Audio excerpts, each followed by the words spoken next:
حسبي الله ونعم الوكيل فنعم المولى ونعم النصير.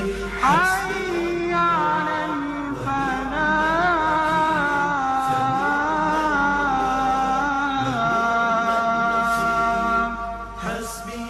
بھلائی کی طرف آؤ. نعم الوكيل فنعم المولى ونعم النصير. حسبي الله ونعم الوكيل فنعم المولى ونعم النصير. السلام عليكم ورحمة الله وبركاته. بسم الله الرحمن الرحيم. الحمد لله رب العالمين، وصلى الله وسلم وبارك على المبعوث رحمة للعالمين نبينا محمد وعلى آله وصحبه والتابعين ومن تبعهم بإحسان إلى يوم الدين وبعد. ہم اللہ سبحانہ تعالیٰ کی حمد بیان کرتے ہیں اور ان الفاظ کے قبول ہونے کی دعا کرتے ہیں. ہم اللہ سبحانہ تعالیٰ کی حمد بیان کرتے ہیں اور محمد صلی اللہ علیہ وسلم پر درود و سلام بھیجتے ہیں، ان کے کنبے پر، صحابہ پر اور ان سب پر جنہوں نے برسہ برس جد و جہد کی دین کو محفوظ بنانے کی اس طرح کہ آج یہ ہم تک پہنچا. اللہ ان پر رحم فرمائے اور ہم سب پر رحم فرمائے، اور رحم فرمائے ہمارے کنبے پر، ہماری اولادوں پر، وہ جو یوم آخرت تک آئیں گے. اللہ سبحانہ تعالیٰ ہمیں اچھائی عطا فرمائے، وہ ہمیں سکون اور طمانینت عطا فرمائے. اسلامی بھائیوں اور بہنوں، کل ہم نے سورۃ النساء کی تلاوت کی. آج ہم سورۃ المائدہ کی جانب بڑھتے ہیں. اللہ تعالیٰ ہماری تلاوت قبول فرمائے اور اللہ سبحانہ وتعالی ہم سب پر رحم فرمائے.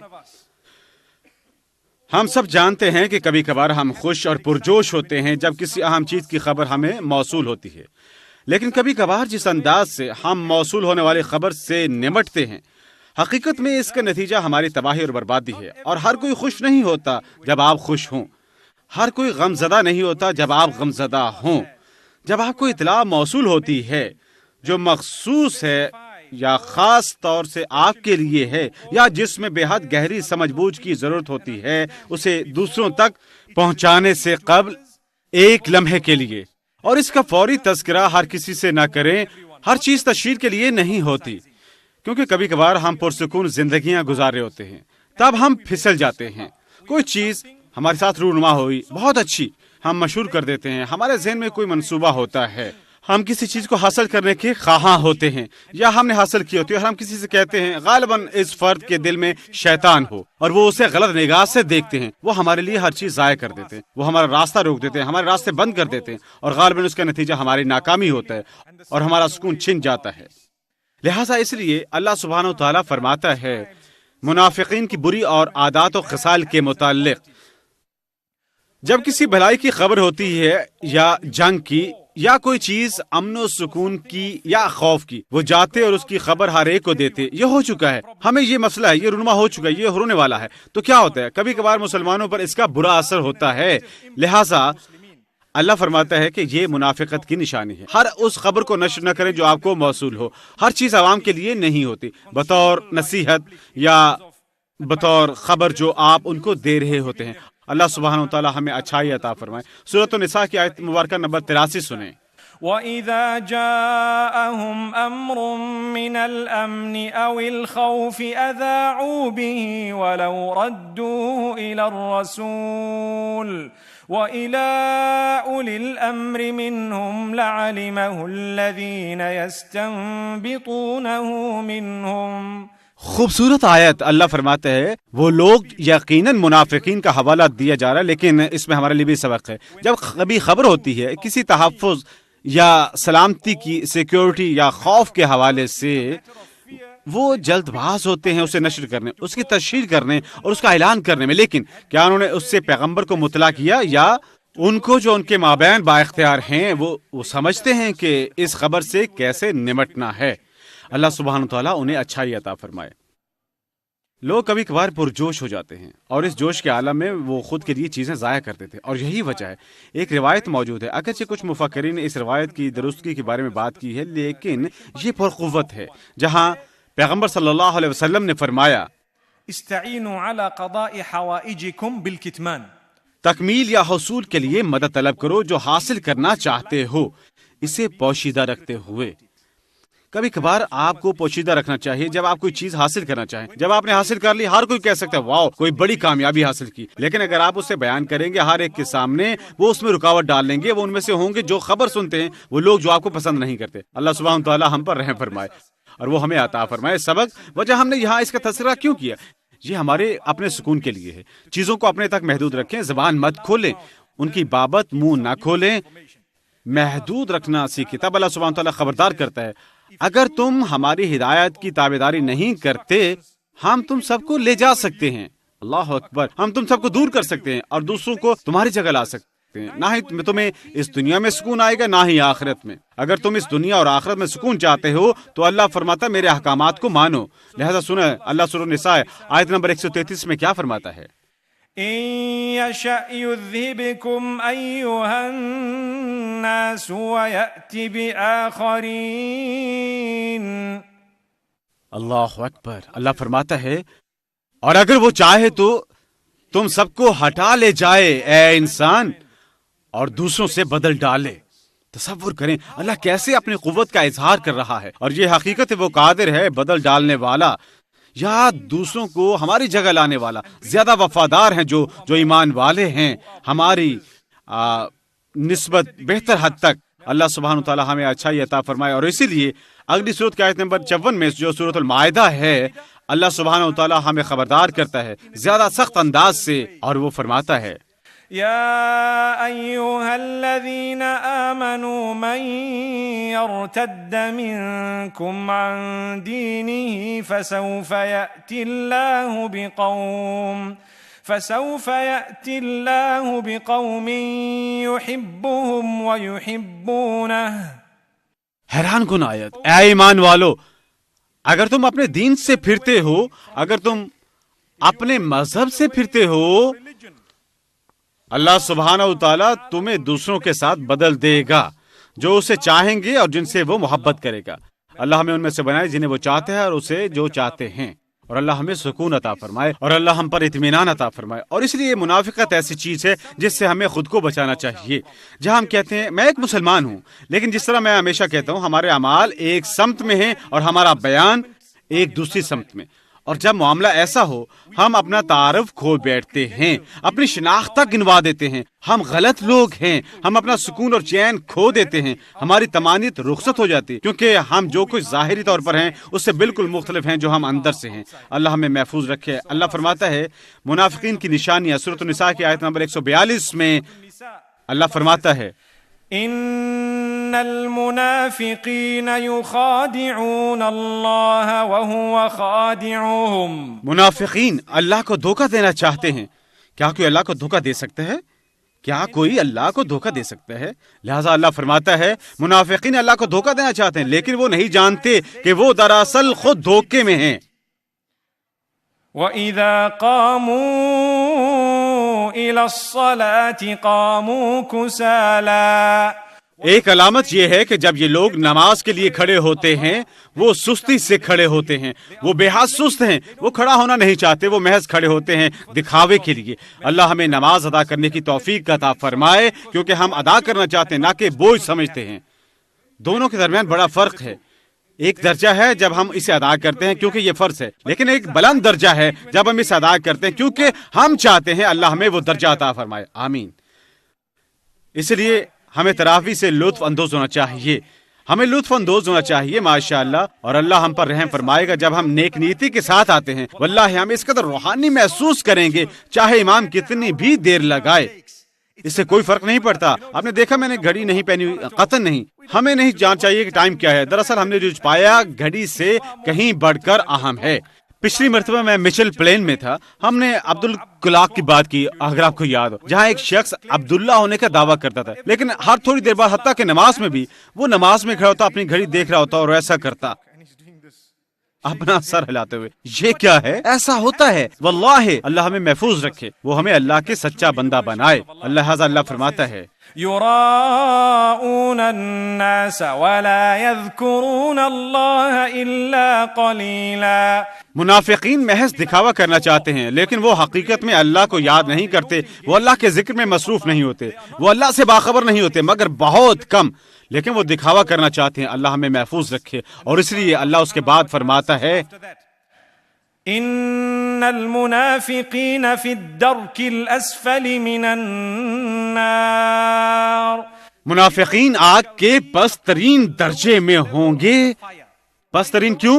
کیونکہ آگ کا گرم ترین حصہ پیندہ ہوتا ہے، لہذا اسی لیے پست ترین منافق پست ترین ہیں اہل جہنم سے. اللہ بچائے. اللہ فرماتا ہے اگر تم حقیقت میں رجوع کرنا چاہتے ہو تو طریقہ موجود ہے. چنانچہ آیت نمبر 46 میں اللہ فرماتا ہے الا الذین تابوا، ان کے لیے استثناء ہے جو توبہ کرتے ہیں، وہ جو اللہ سے توبہ کرتے ہیں واصلحوا، اور تب وہ نیکی کرتے ہیں، نیک اعمال کرتے ہیں. الا الذین تابوا واصلحوا وبینوا، وہ جو نیک اعمال کرتے ہیں. الا الذین تابوا واصلحوا. اللہ اکبر. اللہ نے اس طرح تذکرہ فرمایا وہ جو نیک اعمال کرتے ہیں، وہ جو نیکی میں مصروف رہتے ہیں، خود کو پاکیزہ بناتے ہیں. اللہ فرماتا ہے ان کے لیے استثناء ہے. اللہ سبحانہ وتعالی ہمیں اچھائی عطا فرمائے. اور یہی وجہ ہے اس جز کی آخری آیت قرآن کا 5ویں حصے سے آخری آیت جو سورۃ النساء کی 147ویں آیت ہے. کیا آپ جانتے ہیں اللہ کیا فرماتا ہے؟ یہ ایسی چیز ہے جو دل کو آرام و سکون بخشتی ہے. اللہ فرماتا ہے ما يفعل الله بعذابكم إن شكرتم وآمنتم وكان الله شاكرا عليما. آخر اللہ کو کیا پڑی ہے کہ تمہیں خام خواہ عذاب دے اگر تم اللہ کی نعمتوں کا شکر کرو اور اللہ پر ایمان رکھو. تمہیں عذاب دے کر اللہ کو کچھ حاصل نہیں ہوگا. دراصل اللہ تو شکر گزاروں کا قدردان ہے. تصور کریں اللہ آپ کا شکریہ ادا کرتا ہے اور میرا دوسرا وہ سراہتا ہے، وہ میری توبہ کا منتظر ہے، وہ خوش ہوتا ہے جب میں معافی کے لیے اس سے رجوع کرتا ہوں، وہ بے حد خوش ہوتا ہے. اللہ اکبر. یہ رسول اللہ صلی اللہ علیہ وسلم کی حدیث میں ہے جب اللہ اس قدر خوش ہوتا ہے جب اس کا بندہ اس سے رجوع کرے. کیا اسے حقیقت میں ہماری ضرورت ہے؟ جواب ہے نہیں. یہاں وہ فرما رہے ہیں مجھے کیا پڑی ہے کہ تمہیں خواہ عذاب دوں. میں تمہیں جو کچھ کرنے کے لیے کہتا ہوں وہ ہے کہ شکر گزار ہو اور ایمان لاؤ. اگر ایسا ہے تم اچھے ہو، بخوبی واقف پاؤ گے، یا کہ مجھے کہنا چاہیے خدا بخوبی واقف ہے اور اس کے ساتھ ساتھ قدردان. اللہ سبحانہ تعالیٰ ہم پر رحم فرمائے. لہذا اللہ سبحانہ تعالیٰ اس کے بعد فرماتا ہے واضح طور پر، در حقیقت یہ آیت مبارکہ اس سے قبل ہیں لیکن میں نے اسے بعد میں رکھا اس سے موضوع میں سمونے کے لیے، جہاں اللہ اور اس کے پیغمبر کی پیروی کی اہمیت کا تذکرہ ہے. يا أيها الذين آمنوا أطيعوا الله وأطيعوا الرسول وأولي الأمر منكم. سورہ نساء کی آیت نمبر 59 میں اللہ فرماتے ہیں اے ایمان والو، اللہ اور اس کے رسول کی اطاعت کرو اور اپنے اولی الامر کی اطاعت کرو، اور اگر کوئی اختلاف ہو تمہارے اور اولی الامر کے درمیان تو اسے اللہ اور اس کے رسول کی طرف پھیر دو.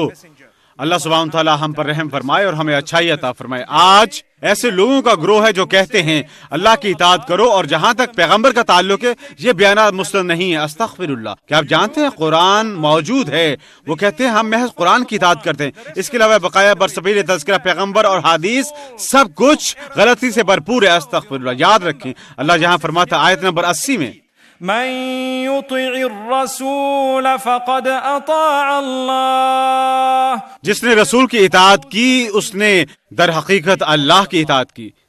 تصور کریں کس قدر واضح ہے. لہذا اگر لوگ دعویٰ کریں کہ وہ محض قرآن کی اطاعت کرنا چاہتے ہیں، قرآن انہیں محمد صلی اللہ علیہ وسلم کی سنت کی اطاعت تک لے جائے گا.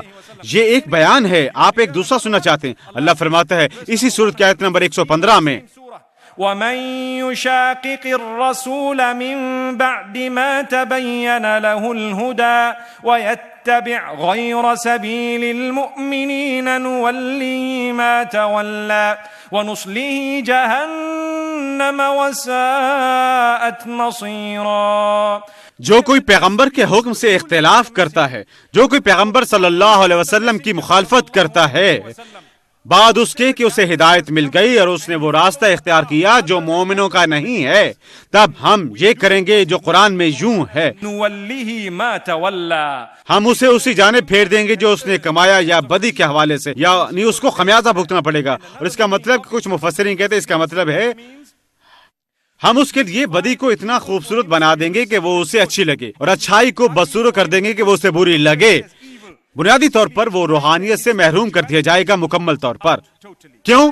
کیونکہ وہ پیغمبر کے احکامات پر اعتراض کرتا ہے، وہ بحث مباحثہ کرتا ہے اور رسول اللہ صلی اللہ علیہ وسلم کی مخالفت کرنا چاہتا ہے۔ اگر معاملہ ایسا ہے، وہ نہیں سمجھا ہے پیغمبر صلی اللہ علیہ وسلم کو کیوں بھیجا گیا تھا۔ انہیں بھیجا گیا تھا تاکہ ہم ان کی مثال کی پیروی کر سکیں، ہم اطاعت کریں۔ ہمارے پاس شاندار مثال موجود ہے، پیروی کے لیے کامل مثال۔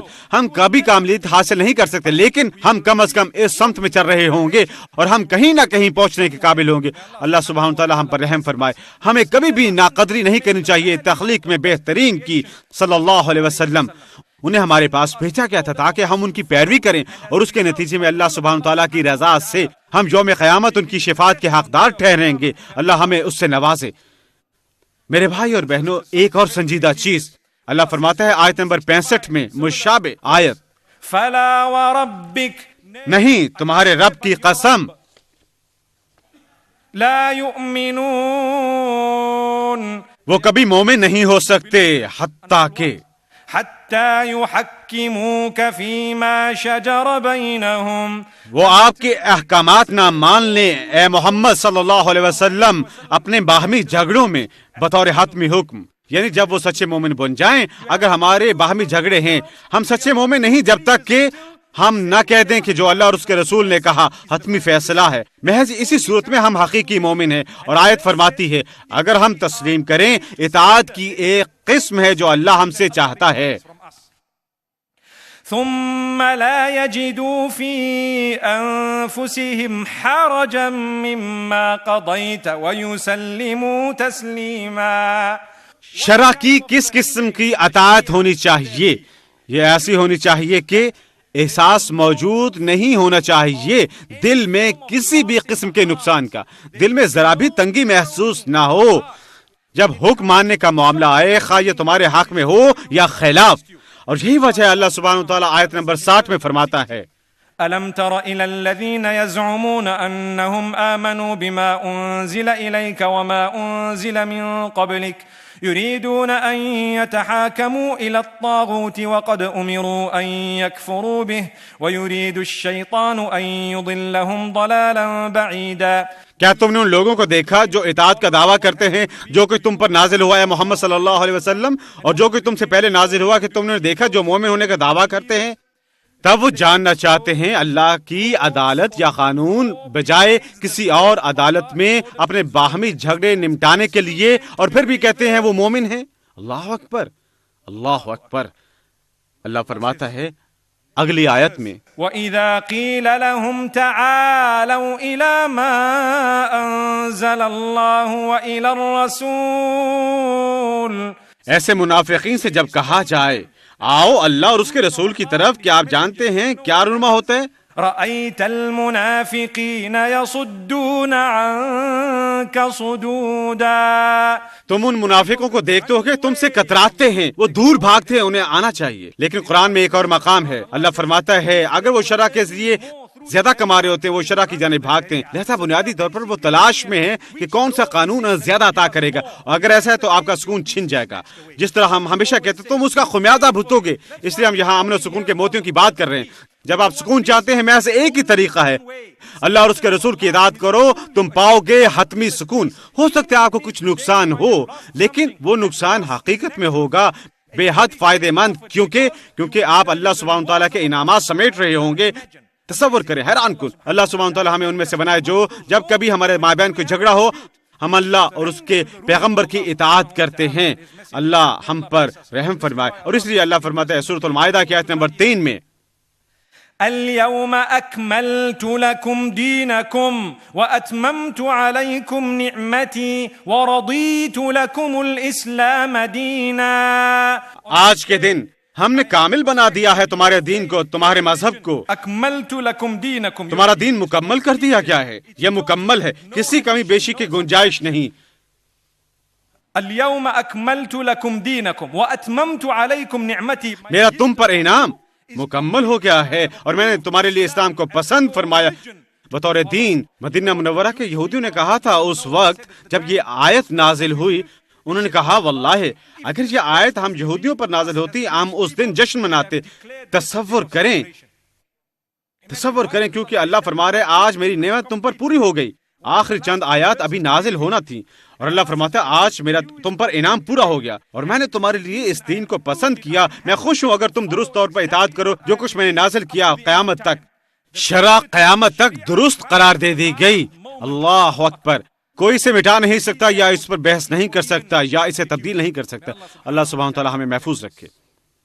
کیا خوب نعمت ہے میرے بھائی اور بہنوں، سمجھیں سورۃ المائدہ کی پہلی آیت کو اللہ ہمیں بتاتا ہے اطاعت کرو، نہ صرف اللہ سبحانہ تعالیٰ کی بلکہ جو کچھ ہم نے وعدہ کیا ہے ہمیں وہ پورا کرنا ہے، جو کچھ ہمارے سپرد کیا گیا ہے ہمیں یقینی بنانا ہے کہ اس اعتماد پر پورا اتریں اور معاہدات جو ہم نے کیے ہیں ان کی تکمیل کریں اگر آپ حقیقی مومن ہیں۔ یا ایھا الذین آمنوا اوفوا بالعقود، اے ایمان والو اپنے معاہدوں کی تکمیل کرو، اپنے وعدوں کی تکمیل کرو۔ ہم کبھی کبھار سکون سے محروم ہوتے ہیں کیونکہ ہم اپنے وعدے پورے نہیں کرتے، یہ ایک رجحان ہے۔ کوئی بھی اپنے وعدوں کی تکمیل نہیں کرتا۔ کوئی آپ سے کہتا ہے بھائی میں 9 بجے یہاں ہوں گا، 9:30 بجے آپ ہنوز ان کا انتظار کر رہے ہیں۔ ایک سچا مومن 9 بجنے سے 5 منٹ پہلے آپ کا انتظار کر رہا ہوگا۔ خود سے پوچھیں کیا ہم قصوروار نہیں ہیں میرے بھائی اور بہنوں، بشمول میری ذات؟ ہم سب ایک مسئلے کا شکار ہیں جہاں ہم وعدہ کرتے ہیں اور اسے حقیر گردانتے ہیں۔ اگر آپ حقیقی مومن ہیں میرا یقین کریں، اگر آپ وعدہ کریں اسے کبھی حقیر نہ بنائیں، آپ اسے اس قدر جائز سمجھیں کہ وہی وعدہ جنت میں ہمارے داخلے کا سبب بنے گا۔ خوشی، طمانینت، آپ اچھی شہرت کے حامل ہیں، آپ ایک مثال بنتے ہیں کہ لوگ آپ کی پیروی کرتے ہیں اور آپ بغیر جانے انعام حاصل کر رہے ہوتے ہیں کہ لوگ آپ کی مثال کی پیروی کر رہے ہیں۔ اللہ ہم پر رحم فرمائے اور اچھائی عطا فرمائے۔ اور یہی وجہ اللہ فرماتا ہے تم ایک دوسرے کے ساتھ تعاون کرنا چاہتے ہو، یاد رکھو مات ایک دوسرے کے ساتھ تعاون کرو جب بدی اور گناہ کا معاملہ ہو، جب دشمنی کا معاملہ ہو ایک دوسرے کی مدد مت کرو۔ اگر تم دشمنی، گناہ اور بدی کے حوالے سے ایک دوسرے کی مدد کرتے ہو تم گناہ حاصل کرو گے ان سب کا جو تعاون میں مسرور ہیں۔ لیکن اللہ فرماتا ہے اگر تم واقعی تعاون چاہتے ہو یا اچھائی اور نیکی کے حوالے سے تعاون کرو اور اس حوالے سے جو اللہ سبحانہ تعالیٰ کی رضا کا باعث بنے۔ سورۃ المائدہ کی آیت نمبر 2 سنیں۔ وتعاونوا على البر والتقوى ولا تعاونوا على الإثم والعدوان واتقوا الله۔ نیکی اور پرہیزگاری کے کاموں میں ایک دوسرے سے تعاون کرو اور ایک دوسرے کی مدد مت کرو جب گناہ اور دشمنی کا معاملہ ہو، اور اللہ سے ڈرو۔ اسی طرح ہم سکون حاصل کریں گے۔ کبھی کبھار ہم تعاون کرتے ہیں ایک شخص سے برائی میں کیونکہ وہ میرے کنبے کا رکن ہے، لہٰذا وہ غلط تھا۔ جب وہ غلط تھا میں نے محض اس کا ساتھ دیا کیونکہ وہ میرا بھائی ہے، میں کیسے اس کا ساتھ نہ دیتا؟ لہٰذا اللہ سبحانہ تعالیٰ فرماتا ہے اسی سورت کی آیت نمبر 8 میں، يا أيها الذين آمنوا كونوا قوامين لله شهداء بالقسط۔ اے ایمان والو اللہ کی خاطر راستی پر قائم ہونے والے بنو، گواہی دو حق انصاف کی۔ اللہ ایک آیت میں فرماتا ہے خواہ یہ تمہارے خلاف ہو یا خلاف ہو تمہارے کنبے کے یا والدین کے، خواہ وہ تمہارا کوئی رشتہ دار ہی ہو۔ اللہ فرماتا ہے خواہ وہ دولت مند ہو یا غریب، اللہ سب سے مقدم ہے۔ کون مقدم ہے؟ آپ کے والد یا اللہ؟ اللہ۔ کون مقدم ہے؟ آپ کا بیٹا یا اللہ؟ اللہ۔ اللہ مقدم ہے میری ذات سے بھی۔ اللہ اکبر۔ ہم جانتے ہیں کہ عمر ابن خطاب رضی اللہ عنہ انہوں نے محمد صلی اللہ علیہ وسلم سے عرض کی اے محمد صلی اللہ علیہ وسلم میں آپ سے محبت کرتا ہوں ہر کسی سے بڑھ کر۔ ماں سوائے آپ نے۔ نبی صلی اللہ علیہ وسلم نے فرمایا نہیں، جب تک تم مجھ سے اس سے بڑھ کر نہیں چاہتے۔ فی الفور انہوں نے کہا میں خود سے بھی بڑھ کر محبت کرتا ہوں۔ اللہ اکبر، اپنی ذات سے بڑھ کر آپ مقدم ہیں۔ لا يؤمن أحدكم حتى أكون أحب إليه من ولده ووالده والناس أجمعين۔ محمد صلی اللہ علیہ وسلم فرماتے ہیں تم میں سے کوئی بھی نہیں خود کو سچا مسلمان نہیں کہہ سکتا جب تک میں تمہیں زیادہ پیارا نہ ہوں تمہارے بچے، والدین اور کائنات کے ہر شخص سے۔ اللہ ہم پر رحم فرمائے، اللہ ہمیں اچھائی عطا فرمائے۔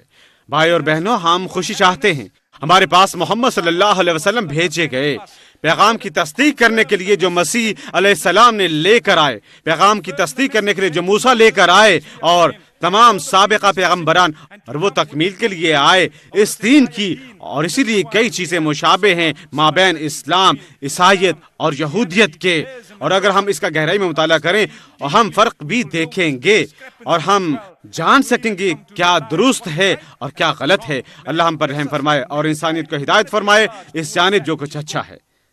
لہٰذا میرے بھائی اور بہنوں اللہ سبحانہ تعالیٰ فرماتا ہے اس چیز کی بابت جو بے تحاشا آرام و سکون لاتی ہے۔ ہمارے پاس ایک تحفہ ہے۔ اس امت کا تحفہ کیا ہے؟ ایک تحفہ نماز ہے۔ 5 نمازیں، یہ محمد صلی اللہ علیہ وسلم کو بطور تحفہ عطا کیا گیا معراج کے موقع پر۔ یقیناً آپ سب اسے جانتے ہوں گے، یہ بطور تحفہ عطا کیا گیا، لہٰذا اسے ایک بوجھ نہ سمجھیں، اور اس کے ساتھ ساتھ اللہ سبحانہ و تعالیٰ کے سامنے کھڑا ہونے کے قابل بننے کے لیے مجھے اور آپ کو ایک مخصوص سطح تک پاکیزگی کی ضرورت ہوگی، جو وضو کہلاتا ہے۔ اور وضو اللہ کا تحفہ ہے جو بے تحاشا اندرونی اور بیرونی سکون فراہم کرتا ہے، اس قدر زیادہ کہ ہر مرتبہ جب آپ دھوتے ہیں اپنے اعضاء اس وضو کی تکمیل کے لیے، پانی کی جو قطرے گرتے ہیں آپ کے گناہ بھی ان کے ساتھ بہتے رہتے ہیں، بقول محمد صلی اللہ علیہ وسلم۔ تصور کریں، لہذا ہم کیوں جلد بازی میں وضو کریں، یا ہم کیوں وضو کرنے میں سست رہو ہوں؟ بلال ابن رابع کی جانب دیکھیں، ہر مرتبہ جب وضو کرتے 2 رکعت نماز ادا کرتے، اور یہی وجہ تھی کہ ان کے قدموں کی آواز جنت میں سنی گئی۔ سبحان اللہ، کیسا سکون، آرام اور طمانینت ہے وضو میں۔ لہذا اللہ فرماتا ہے، یا ایھا الذین آمنوا اذا قمتم الى الصلاة فاغسلوا وجوہکم وایدیکم الى المرافق۔ اور اللہ وضو کے بارے میں فرماتے ہیں، اے ایمان والو، جب تم نماز ادا کرنے لگو پہلے تم اپنا چہرہ دھو لو اور تم اپنے ہاتھ اور بازو دھو لو۔ اور سورۃ المائدہ کی آیت نمبر 6 میں وضو کے بارے میں فرمایا گیا ہے، میرے بھائی اور بہنوں، کیا آپ جانتے ہیں کتنا اندرونی اور بیرونی سکون اس وضو سے حاصل ہوتا ہے؟ اس قدر زیادہ کہ حتیٰ کہ شیطان بھی ہم سے دور رہتا ہے، شیطان دور چلا جاتا ہے اس سے جو وضو کی حالت میں ہو۔ اللہ سبحانہ تعالیٰ ہمیں سمجھنے کی اہلیت عطا فرمائے کہ کتنا بلند ہے پاکیزگی کا درجہ، اور وہ ہمیں ہمارے دلوں کو پاکیزہ بنائے۔ لہذا اللہ سبحانہ تعالیٰ کسی پرقوت چیز کا تذکرہ فرماتا ہے۔ آج کل ایک اور مسئلہ ہے، جب میں کسی کو پسند نہیں کرتا، میں پرواہ نہیں کرتا کہ اس کے ساتھ کیا ہوا۔ جب میں ایک شخص سے نفرت کرتا ہوں، استغفر اللہ، جب میں ایک قوم کو ناپسند کرتا ہوں، مثال کے طور پر میں ایسی چیزیں کہنا شروع کرتا ہوں جو جھوٹ ہیں۔ آج بے تحاشا نفرت پائی جاتی ہے امت میں محمد صلی اللہ علیہ وسلم کی۔ اس جال میں نہ الجھیں، یہ خطرناک جال ہے، ایک زہریلی مکڑی کے ساتھ، جس کا نتیجہ آپ کے دل میں گندگی کی صورت میں برآمد ہوگا۔ اور اگر ایسا ہوا، اللہ ہم پر رحم فرمائے، آپ نفرت کرنے لگیں گے ان سے جو دیتے ہیں وہی شہادت۔ لہٰذا آج کل لوگ عربوں کو پسند نہیں کرتے کیونکہ وہ ایسے ہیں، اور وہ پاکستانی کو پسند نہیں کرتے کیونکہ وہ ایسے ہیں، اور وہ انڈین کو پسند نہیں کرتے کیونکہ وہ ایسے بات کرتے ہیں۔ اللہ سبحانہ تعالیٰ ہمیں محفوظ رکھے، یہ سب قطعی حماقت ہے۔ ہمیں ایک دوسرے سے محبت کرنی چاہیے اللہ سبحانہ تعالیٰ کی خاطر۔ اللہ فرماتا ہے کسی رنگ یا نسل کو دوسرے پر فوقیت حاصل نہیں، ما سوائے تقویٰ کے۔ جب تم اللہ سے باخبر ہو اللہ ایک ہے، اللہ اکبر، تو یہ کیا ہے جو نفرت ہمارے ارد گرد بکھری ہے؟ یہ شیطان نے ہمارے دلوں میں ڈالی ہے، اور یہی وجہ ہے اللہ فرماتا ہے اگرچہ ایک جائز وجہ موجود ہو تمہارے لیے کسی کو ناپسند کرنے کیونکہ انہوں نے تمہارے ساتھ غلط کیا، ان کے ساتھ ناانصافی نہ کرو۔ ولا يجرمنكم شنآن قوم على ألا تعدلوا اعدلوا هو أقرب للتقوى۔ اللہ اکبر، کسی شخص کے لیے اپنی ناپسندیدگی کو اجازت نہ دو کہ یہ تمہیں ان کے ساتھ ناانصافی کے لیے اکسائے، انصاف پسند بنو کیونکہ در حقیقت یہ تقویٰ کا قریب ہے۔ سورۃ المائدہ کی آیت نمبر 8۔ آج کل دنیا میں کیا ہوتا ہے، ایک انسان دوسرے کو نقصان پہنچاتا ہے، لہذا آپ دیکھتے ہیں کچھ مسلمان کہتے ہیں جاؤ اور سب کو نقصان پہنچاؤ۔ کیا یہ انصاف ہے؟ اگر دنیا کے کسی ملک میں ایک مسلمان ایک جرم کرے، تصور کریں کسی غیر مسلم کے خلاف، اور غیر مسلم چن لے کسی بھی مسلمان کو بطور ہدف، کیا یہ انصاف ہوگا؟ مکمل ناانصافی ہے۔ جب آپ غیر منصفانہ ہوتے ہیں اور جب آپ لوگوں کو قابل سزا ٹھہرائیں محض اپنی نفرت کی وجہ سے، اس کے نتیجے میں نفرت پھیلے گی، جنگیں ہوں گی، زیادہ عدم اتفاق اور دشمنی ہوگی، اور یہ ہر قسم کا سکون چھین لیتی ہے۔ اللہ سبحانہ تعالیٰ ہمیں سبق عطا فرمائے۔ آگے بڑھتے ہیں۔ آج کل لوگ شریعت پر اعتراض کرتے ہیں، اور وہ کیا کہتے ہیں؟ شریعہ اگر یہاں جنوبی افریقہ میں نافذ کی جائے تو ہر کوئی ایک بازو کے ساتھ نظر آئے گا۔ کیا آپ نے کبھی یہ سنا؟ اگر شریعت کا نفاذ یہاں ہوا ہر کوئی نظر آئے گا بغیر داہنی کلائی ہاتھ یا بازو کے۔ کیوں؟ کیونکہ جس لمحے شریعت کی بات ہو لوگ پتھر اور ہاتھ کاٹے جانے کا تصور کرتے ہیں، اور لوگ ہاتھ کاٹنے کا تصور کرتے ہیں کیونکہ ان کے ذہن کیوں کھوکھلے ہیں جب اللہ فرماتے ہیں، اور اس لیے ہم کہتے ہیں ہم امن و سکون کے موتیوں کی بات کر رہے ہیں۔ آپ محض اس وقت سکون حاصل کریں گے اگر آپ مجرم کو حسب حال سزا دیں گے۔ غور سے سنیں، جب آپ ایک مجرم کو سزا نہیں دیتے آپ مجرمانہ رویے کی حوصلہ افزائی کریں گے اور اسے فروغ دیں گے۔ یہی وجہ ہے کہ کوئی بھی ملک، دنیا کا کوئی بھی ملک، پہلی دنیا، دوسری دنیا، تیسری دنیا کا، یا آپ انہیں کچھ بھی کہیں، اگر ان میں جرائم کی شرح زیادہ ہے، اس کی وجہ یہ ہے کہ ان کے قوانین مجرموں کو معاون ہیں، ان کا قانون مجرموں کا دفاع کرتا ہے، یہی وجہ ہے، اس لیے وہاں بے حد مجرمانہ رویہ پایا جاتا ہے۔ لہذا اللہ فرماتا ہے جب سزا دی جا رہی ہوتی ہے ایک مجرم کو جس کا جرم ثابت ہو چکا ہو کسی شک و شبہ کے بغیر، تب یاد رکھو یہ ان کے لیے خبرداری ہونی چاہیے، ان کے لیے جنہوں نے ابھی جرم نہیں کیا۔ لہذا آیت سنیں، والسارق والسارقة فاقطعوا أيديهما جزاء بما كسبا نكالا من الله والله عزيز حكيم۔ سورۃ المائدہ کی آیت نمبر 38، چوری کرنے والے مرد یا عورت کے ہاتھ کاٹ دینے چاہیے، دائیں ہاتھ کاٹ دیا جائے، سخت شرائط کے تحت، نہ کہ جو چوری کرے اس کا ہاتھ کاٹ دو، نہیں، قوانین یا عدالتیں آج کل بتائیں گی ہم نے اس شخص کو قصوروار پایا کسی معقول شک و شبہ سے بالاتر ہو کر، لہذا ہم اسے قید کریں گے اور اسے سزا دیں گے۔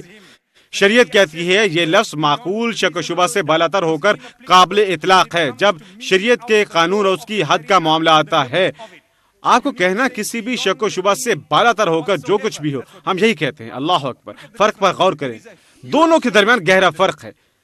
لہذا جب مثال کے طور پر کسی نے چوری کی ہو، آپ کو خود سے پوچھنا چاہیے اسلام کا یہ قانون یہ دیکھتا ہے اس نے کیا چرایا ہے، اس کی مالیت کیا ہے، کیا یہ مخصوص رقم سے بڑھ کر ہے، اس نے اسے کہاں سے چرایا، کیا وہ جگہ اس مخصوص جگہ کے لیے محفوظ تصور کی جاتی تھی، کیا کسی قسم کا شبہ موجود ہے، جس کا مطلب ہے کسی قسم کا شک موجود ہے اس حقیقت میں کہ یہ اس کی ہو سکتی ہے کسی بھی لحاظ سے، اور جو یہ شخص کہہ رہا ہے کیا وہ ٹھیک ہے، کیا وہ دو ممتاز مسلمان وہاں موجود تھے جنہوں نے اپنی آنکھوں سے دیکھا جو کچھ ہوا۔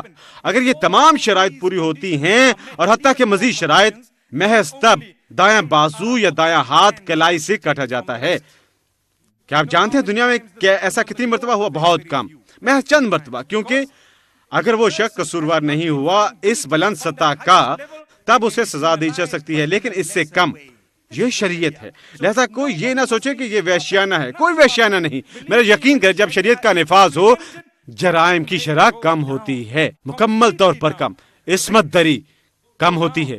اللہ ہماری عورتوں کو محفوظ رکھے اور مردوں کو، اور ڈاکے بھی کم پڑتے ہیں اور ہر چیز کم ہو جاتی ہے۔ لہذا یہی وجہ ہے جب ہم اللہ کی اس آیت پر غور کریں، اللہ فرماتا ہے جزاء بما كسب، one is ایک یہ کہ ان کے ساتھ یہ اس کی پاداش میں کیا کیا ہے جس میں وہ ملوث تھے اور چوری میں، نمبر 2 نکالا من اللہ، بطور ایک خبرداری اللہ سبحانہ وتعالیٰ کی جانب سے۔ خوبصورت، لہذا یہ ایک خبرداری ہے۔ آپ کو مثال بنانا چاہیے محض چند کی، تاکہ بقایا لوگ جن کے ہاتھوں یا ذہنوں میں مجرمانہ پن جنم لے رہا ہے یا غالباً ان کے ذہنوں میں ابھر رہا ہے، وہ فی الفور دیکھیں گے اور کہیں گے ہے میں نہیں چاہتا میرے ساتھ ایسا ہو، قطعی طور پر نہیں، کیونکہ وہ جانتے ہیں کہ اگر میں نے ایسا کیا میرے ساتھ سختی سے نمٹا جائے گا۔ جبکہ ایک مجرم جو لاکھوں کی چوری کرتا ہے اور وہ بھاگ جاتا ہے، یہ دوسروں کی حوصلہ افزائی کرتا ہے، یہ کہنے کی اگر وہ بھاگ گیا ہے یقیناً میں بھی بھاگ سکتا ہوں، ہم راتوں رات امیر بن سکتے ہیں، آؤ چلیں۔ اور یہی وجہ ہے کہ بہت زیادہ مجرمانہ رویہ پایا جاتا ہے۔ اللہ سبحانہ تعالیٰ ہمیں محفوظ رکھے۔ تب اللہ ہمیں خوراک کی بابت بتاتا ہے، وہ کھاؤ جو حلال ہے، وَكُلُوا مِمَّا رَزَقَكُمُ اللَّهُ حَلَالًا طَيِّبًا، اس میں سے کھاؤ جو اللہ نے تمہیں عطا کیا ہے، اس شرط پر کہ یہ حلال ہو۔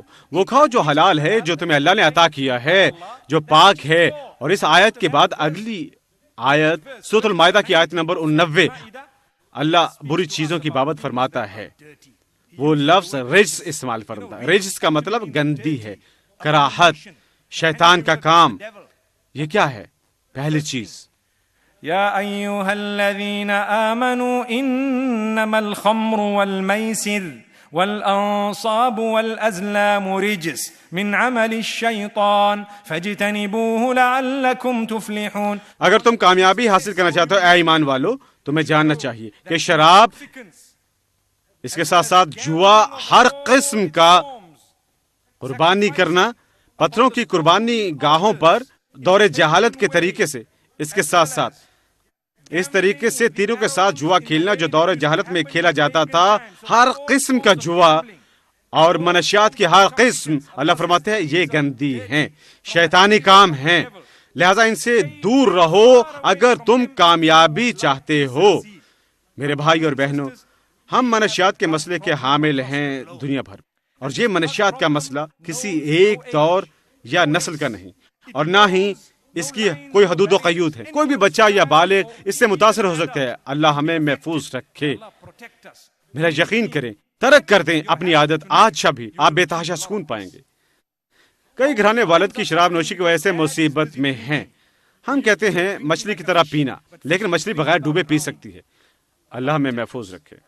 ہمارے ساتھ یہ اس مانند نہیں ہے۔ کیا رونما ہوتا ہے، اب آپ پیتے ہیں اور کہتے ہیں میں سماجی مینوش ہوں۔ کیا آپ نے یہ سنا؟ سماجی مینوش۔ کیا آپ سماجی نیٹ ورک پر نہیں ہیں؟ میں سماج سے مینوش ہوں۔ دونوں نے ایک دوسرے سے کچھ نہیں کرنا، سماجی یا غیر سماجی۔ ما اسکر کثیرہ فقلیلہ حرام، جس کی زیادہ مقدار آپ کو نشے کی حالت کا شکار بنا دے، اس کا ایک قطرہ بھی منع ہے۔ اسے یاد رکھیں۔ اور کیا ہوتا ہے، ہم خمیازہ بھگتتے، اور ہم بھگتتے ہیں کئی مختلف طریقوں سے، ہمارا سکون چھن جاتا ہے۔ اللہ سبحانہ تعالیٰ ہم پر رحم فرمائے۔ اور اس لیے خوبصورت آیت سورۃ المائدہ میں اللہ فرماتا ہے، قل کہہ دو اے محمد صلی اللہ علیہ وسلم، انہیں بتا دو، لا يستوي الخبيث والطيب ولو اعجبك كثرة الخبيث، نیکی اور بدی دونوں کبھی برابر نہیں ہو سکتے، خواہ تم کو بھلی ہو اپنے ارد گرد پھیلتی ہوئی برائی۔ آج کل جس قدر برائی پھیل چکی ہے، بدی بدی رہے گی اگرچہ ساری دنیا اس میں ملوث ہو جائے، اور نیکی نیکی رہے گی اگرچہ کوئی بھی اس میں مصروف نہ ہو۔ اسے یاد رکھیں، یہ وہ کچھ ہے جس کا تذکرہ یہاں موجود ہے۔ لہذا اگر ساری دنیا میں نوشی کر رہی ہے اور منشیات استعمال کرتی ہے اور سمجھتی ہے کہ ویڈ ٹھیک ہے، ہم محض تجوید پر یقین رکھتے ہیں، یہ یاد رکھیں۔ اللہ اکبر۔ اللہ سبحانہ وتعالی ہمیں محفوظ رکھے، وہ ہمیں اچھائی عطا فرمائے۔ جس طرح لوگ کہتے ہیں، میں نے یہ اپنے ایک دوست سے اور ساتھی سے سنا، اور وہ کہتا ہے، اب جانتے ہیں کہ محض جس ویڈ اور بیئر کی مسلمانوں کی اجازت ہے وہ تجوید اور تکبیر ہے۔ اللہ اکبر، اللہ اکبر۔ اللہ سبحانہ تعالیٰ ہم پر رحم فرمائے اور ہمیں اچھائی عطا فرمائے۔ اور یہی وجہ ہے اللہ سبحانہ تعالیٰ فرماتا ہے، اور ہم اختتام کریں گے اس آیت نمبر 105 پر، يا أيها الذين آمنوا عليكم أنفسكم لا يضركم من ضل إذا اهتديتم، اے وہ جو ایمان لائے ہو، اپنی فکر کرو، اپنی فکر کرو، وہ جو گمراہ ہیں تمہیں کچھ نقصان نہیں پہنچا سکتے اگر تم راہ راست پر ہو۔ لہٰذا اسے اپنا معمول بنا لو، راہ راست کی تلاش کرو، پیروی کرو، اور تمہیں نقصان نہیں پہنچے گا۔ اللہ سبحانہ تعالیٰ رحم فرمائے گا، خوشی طمانینت عطا کرے گا، اور ہمیں امن و سکون اور موتیوں پر چلنے اور ان کی قدردانی کی مدد فرمائے۔ Again, وصلى الله وسلم وبارك على نبينا محمد. سبحان الله وبحمده، سبحانك اللهم وبحمدك، نشهد أن لا إله إلا أنت، نستغفرك ونتوب إليك.